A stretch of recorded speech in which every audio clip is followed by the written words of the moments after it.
निळवंड्याचं धरण अकोले तालुक्यामध्ये झालं, त्याचा लाभ मुख्यतः अकोल्याच्या बाहेर कोरडवाहू पट्ट्यांना होणार होता. मात्र अकोले तालुक्यामध्ये मोठ्या प्रमाणामध्ये धरणामध्ये लोकांच्या जमिनी गेल्या, कालव्यामध्ये जमिनी गेल्या, पाट मोठ्या प्रमाणात बागायती क्षेत्रातून गेले आणि फायदा मात्र अकोले तालुक्याला सिंचनाचा बिलकुल नाही. त्यामुळे एक मोठा असंतोष अकोले तालुक्यामध्ये होता. स्वाभाविकरित्या किसान सभेचा कार्यकर्ता म्हणून, चळवळीचा कार्यकर्ता म्हणून या सगळ्या असंतोषाला एकत्र करत मोठं आंदोलन अकोले तालुक्याला निळवंड्याचं पाणी मिळालं पाहिजे याच्यासाठी झालं. अनेक वेळा जेल, तुरुंग, लाठ्या काठ्या त्या सगळ्या आंदोलनामध्ये आम्हा सगळ्यांना खाव्या लागल्या. योगायोगाने मधुकर पिचड साहेब त्यावेळी सत्तेत होते आणि सत्ताधारी म्हणून स्वाभाविकरित्या आमच्या आंदोलनाची दखल घेण्याची जबाबदारी ही त्यांच्यावर होती. खरं तर आपण आज विस्कटलेल्या राजकीय घडीमध्ये विरोधक जे सांगतायत ते मोडून कसं काढता येईल, खोटं कसं पाडता येईल याच्याकडे बहुतांशी कल असतो. मात्र मधुकर पिचड साहेबांच्या बाबत ही गोष्ट नमूद करण्यासारखी आहे की त्यांनी विरोधकांचं म्हणणं काय आहे हे ऐकून घेण्याचा प्रयत्न केला. आम्हा सर्वांना निळवंड्याच्या पायथ्याशी असणाऱ्या महादेवाच्या मंदिरामध्ये बोलवलं.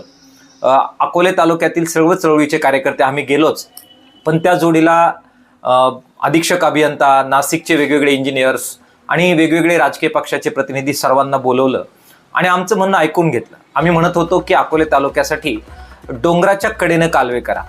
खरं तर निळवंड्याची पाणी पातळी ही 610 मीटर तलांकाची आणि डोंगराची लेव्हल 640-45 मीटर तलांकाची. त्यामुळे खांद्यावर धरण आणि हा डॉक्टर डोक्यावर कालवे करायचं म्हणतोय अशा प्रकारची हेटाळणी काही लोक करायचे.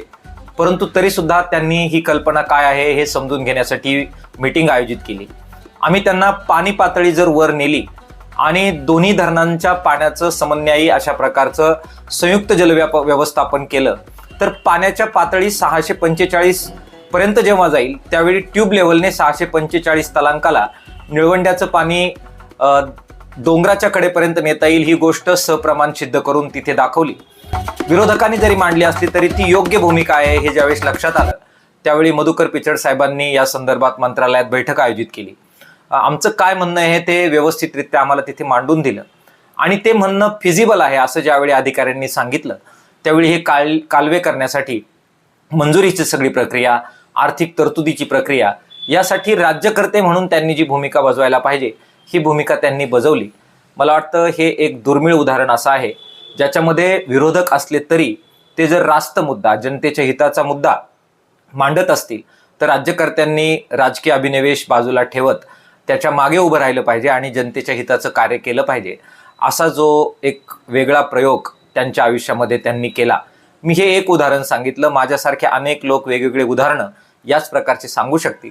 मला वाटतं ही परिपक्वता आजच्या राज्यकर्त्यांनी सुद्धा मनामध्ये आणि कृतीमध्ये बाळगण्याची आवश्यकता आहे.